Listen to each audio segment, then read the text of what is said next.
Assalamualaikum warahmatullahi wabarakatuh. Jumpa lagi ya. Kali ini kita akan membahas tentang olah rasa ya teman-teman. Ya. Jadi di dalam sebuah keilmuan ya, hal yang mendasar ya, yang sering disampingkan oleh orang lain ya, yaitu unsur kebatinan ya. Unsur kebatinan itu adalah apa yang bisa disebut sebagai penjiwaan atau penghayatan yang sangat erat hubungannya dengan rasa dan sugesti. Jadi teman-teman ya,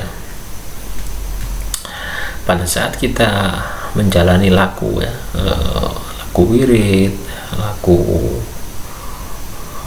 puasa,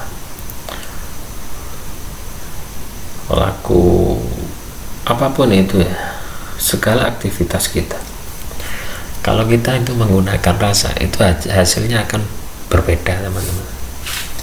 Kita menjiwainya ya, kita menghayatinya, daripada kita hanya mengerjakan seperti rutinitas belaka, itu tidak akan ada hasilnya ya. Hasilnya ya selesai. Tetapi pada saat teman-teman melakukan olah batin ini ya, dalam menjalani ritual, dalam menjalani amalan, wirid, zikir, puasa, itu akan cepat ya. Karena dalam sebuah amalan ya, amalan A, B, C, D, E, F, G itu mempunyai rasa yang beda-beda teman. Nah, disinilah peran dan fungsi dari unsur batin ini ya, unsur batin, unsur penjiwaan ini, sehingga kita bisa merasakan. Sama halnya dengan amalan. Amalan ini berdampak buruk atau tidak terhadap kita. Nah, itu dengan kita melakukan penghayatan, kita dapat merasakan, oh ini amalan ini panas, amalan ini dingin, amalan ini sedang-sedang, amalan ini auranya merah. Nah, itu bisa seperti itu teman-teman. Jadi banyak sekali pengembangannya terkait dengan kebatinan, unsur kebatinan ini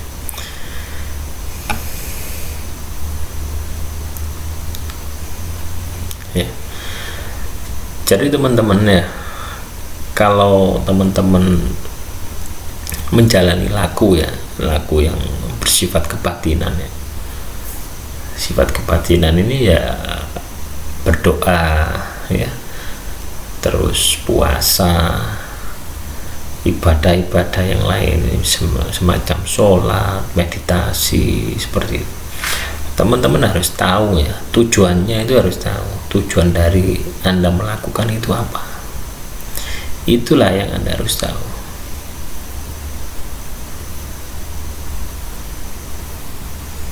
Anda harus tahu tujuannya apa, terus bagaimana cara melakukan, ini harus paham.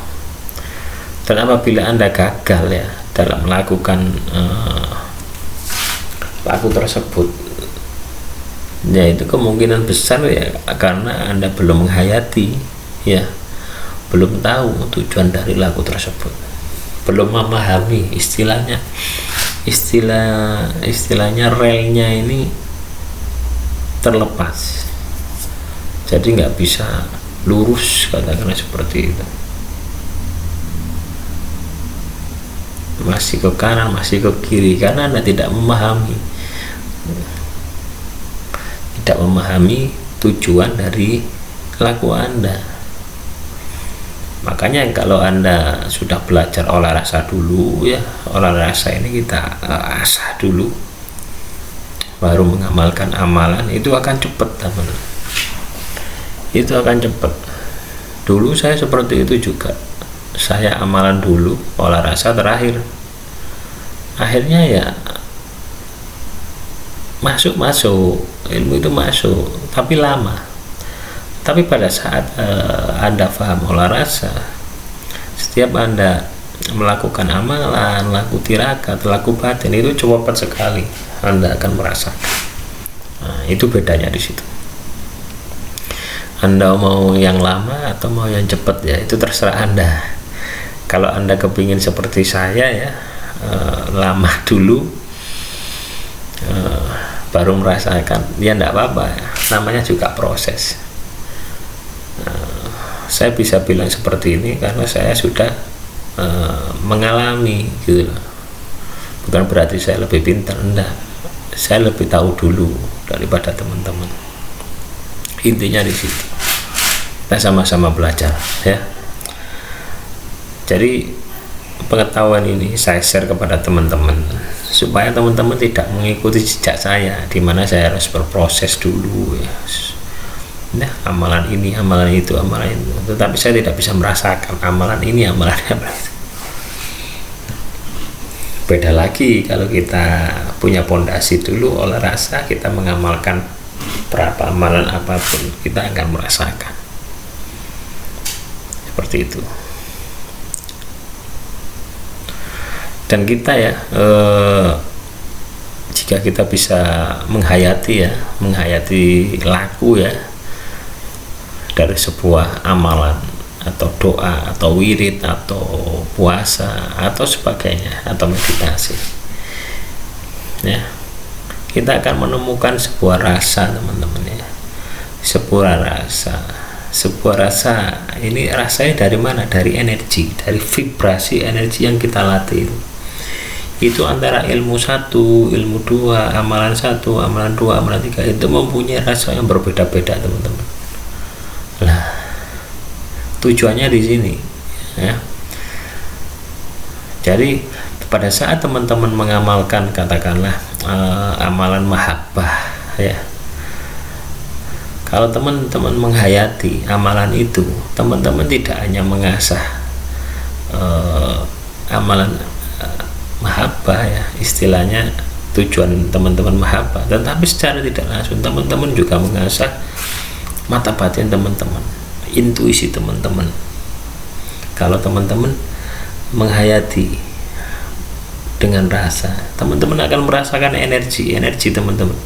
Teman-teman akan dapat merasakan energi target dari teman-teman, bukan sekedar merapal ilmu mahabbah, misalkan surat Yusuf gitu, itqala Yusufu li abi abadi, ini ya, kita mensugestikan bahwasanya 11 bintang dan bulan bersujud kepadaku atau tunduk kepadaku, seperti itu ya. Anda sugestikan target tunduk kepada Anda. Nah, itu kan masih tingkat menengah ya. Tetapi pada saat Anda sudah melakukan, sudah olah rasa, sudah paham, Anda langsung bisa tarik sukma dia untuk tunduk ya. Anda paksa dia. Jadi proses yang halus tadi ya, yang istilahnya afirmasi doa, seperti kita masuk ke alam bawah sadar, ini kita bisa lebih cepat dari itu gitu teman-teman ya. Nah, itu fungsinya seperti itu.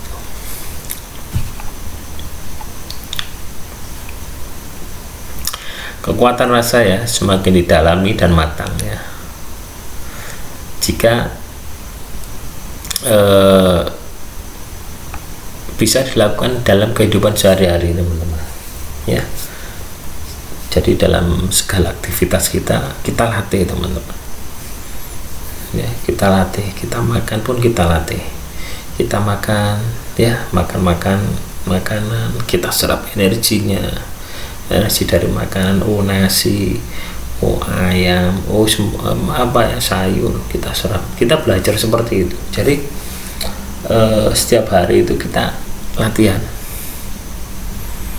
lama kelamaan kan terbiasa ya. Memang kelihatannya kayak orang gila gitu teman-teman ya. Ini sambung dengan video saya sebelumnya ya, belajar gaib tanpa guru bisa gila ya.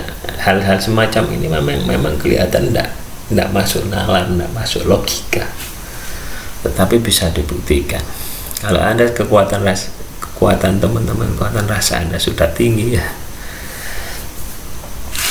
teman-teman kalau mau melet ya, mau mahabbah orang seseorang, tidak usah baca mantra 40 hari 40 malam puasa, tidak usah, dalam hitungan menit sudah bisa dia tunduk pada Anda, seperti itu. Nah, ilmu ini tingkat tinggi ya, bagi yang sevibrasi ya dengan saya ya, istilahnya bisa memahami. Tetapi kalau tidak bisa memahami ya berarti keilmuan Anda ya masih sampai situ gitu. Anda harus banyak belajar lagi. Intinya di situ. Saya nggak merendahkan Anda, enggak.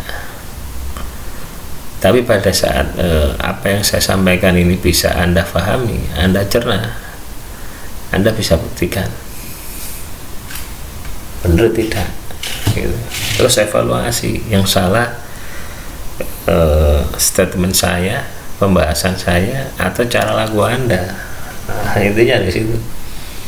Jadi banyak faktor ya teman-teman.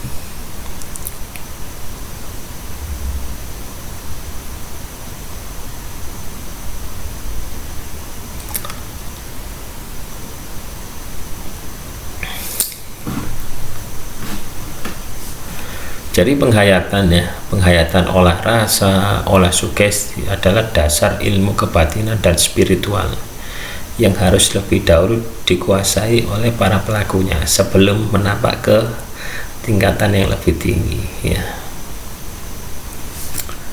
Jadi teman-teman harus bisa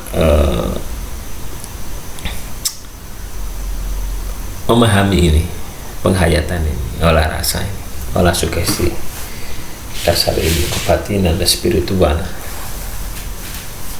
Ya, kalau teman-teman paham, nanti dalam setiap tulisan saya ya, atau contohnya yang paling mudah, setiap tulisan ya teman-teman WA dengan seseorang, itu teman-teman akan bisa mendeteksi energinya berapa, orang ini keadaannya bagaimana ya, orang ini emosinya lagi apa, itu bisa sekali.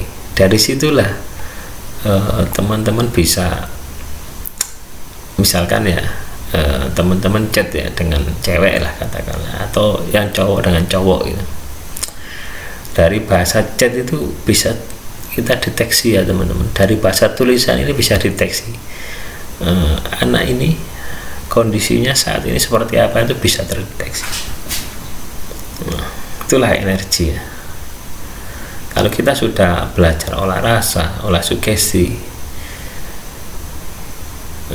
informasi energi itu ya, rasa itu bisa dari mana saja. Dari foto kita bisa scan ya, kita bisa terawang, oh orang ini keadaannya seperti ini. Itu tanpa harus menerawang lama gitu, enggak. Jadi kalau Anda sudah terbiasa dengan wirid, dengan meditasi, dengan olah rasa, olah sukma, itu seperti apa ya, seperti komputer gitu loh, langsung deteksi. Misalkan si A tinggi 170, berat segini, rumah di sini, ini lengkap, sangat detail sekali.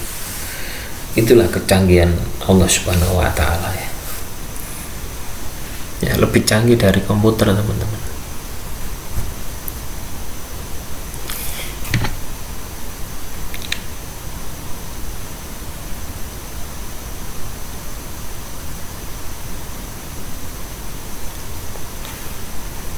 Ya, demikian untuk part 1 ya. Kita akan sambung part 2 ya untuk olah rasa ini. Semoga wawasan ini bisa menambah wawasan teman-teman. Kurang lebihnya saya mohon maaf. Akhirul kalam, assalamualaikum warahmatullahi wabarakatuh.